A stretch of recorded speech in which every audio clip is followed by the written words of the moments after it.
2-3 தினங்களாக அந்த புதுக்கோட்டையில் நடந்த புதுக்கோட்டை மாவட்டம் அம்மாப்பட்டினத்தில் இருக்கக்கூடிய ஒரு கிராமத்தில் நடந்த ஒரு இழிவான ஒரு செயல் வந்து சமூக வலைத்தளங்கள்ல நிறைய பகிரப்பட்டு வந்துட்டு இருக்கு. என்ன அப்படின்னு பார்த்தோம்னு சொன்னா அந்த ஊர்ல வந்து உணவு வழங்குறதா சொல்லப்பட்டிருக்குது. டோக்கன் கொடுத்துருக்காங்க. ஒரு தாய் என்ன பண்ணிருக்காங்கன்னா அந்த உணவோட அருமை எல்லாத்துக்கும் தெரியும் தானே. பசியின் காரணமாக அடுத்த வேலைக்கு ஏதாவது ஒரு உணவு இல்லாம அவ்வளவு சிரமப்படக்கூடிய அந்த பெண்மணி அந்த டோக்கனை ஜெராக்ஸ் எடுத்து உணவு வாங்கியிருக்கிறாங்க. அது தெரிய வந்த அந்த ஆண்கள் என்ற போர்வையில் இருக்கக்கூடிய அந்த மிருகங்கள் என்ன பண்ணிருக்காங்கன்னு சொன்னா அந்த பெண்மணியின் இஜாப்பை கலட்டி அவர்களை வந்து அடிச்சு துன்புறுத்தக்கூடிய அந்த வீடியோலாம் நம்ம பார்த்தோம். அது ரொம்ப மனது ரொம்ப கவலைக்குரிய விஷயம். ரசூலுல்லாஹி ஸல்லல்லாஹு அலைஹி வஸல்லம் மக்காவை வெற்றி கொண்டு வரும்போது மக்காவில் இருக்கக்கூடிய இஸ்லாத்தை ஏற்காத நபர்கள் எல்லாம் பார்த்து அஞ்சினார்கள். முகமது இன்னைக்கு வெற்றி கொண்டு விட்டார்கள், இன்னையோட நம்ம தொலைஞ்சோம் அப்படின்ட்டு அல்லாஹ் ரசூலுல்லாஹி ஸல்லல்லாஹு அலைஹி வஸல்லம் எல்லாரையும் மன்னிக்கிறேன்னு சொன்னாங்க. அகலாக் இல்ல அதில் இருக்கக்கூடிய நபர்கள் நாம் பார்த்தீங்கன்னா எல்லோரும் முதிர்ச்சியர்கள், வயதில் முதிர்ச்சியர்கள் தவிர குணத்தாலையும்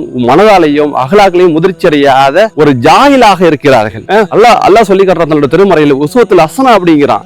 அல்லாஹ்வுடைய தூதர் அவர்கள்ட்ட தான் முன்மாதிரி இருக்குங்கிறான். அவங்களோட உம்மத்தா இருந்துகிட்டு நம்ம இவ்வளவு ஒரு இழிவான செயல் செய்யறது எவ்வளவு ஒரு கேவலமான செயல் சொல்லுங்க பார்ப்போம். அந்த கூட்டத்தில் நிறைந்திருந்த ஆண்கள் ஒருவருக்கு கூட மனிதாபிமானம் அடிப்படையில் என்னோட தாயவர்கள் அப்படிங்கிற சொல்லி அதை வந்து மன்னிச்சு விட்டுருங்க, அவர்கள் செய்த ரொம்ப அற்பமான செயல் மன்னிச்சு விட்டுறலாம் அப்படின்னு சொல்லி ஒரு கோரிக்கை வச்சு இந்த மாதிரி இழிவான செயல் செய்ய வேணாம் அப்படின்னு சொல்லி யாரும் முன்னுக்கு வராத ஆண்கள் இருக்கக்கூடிய கூட்டத்தை நம்ம எப்படி என்று விமர்சிக்க என்று சொல்லக்கூட தெரியவில்லை. கேவலமாக விமர்சிக்கலாம் அவர்களை. அந்த கூட்டத்தில் இருக்கக்கூடிய அனைத்து ஆண்களும் பகிரங்கமாக மன்னிப்பு கேட்டு காணொலி விட வேண்டும் என்றுதான் எனது கோரிக்கையாக இருக்குது. உங்களோட கருத்துக்களையும் நமது கமெண்ட்ஸ்ல பதிவு செஞ்சுட்டு போங்க.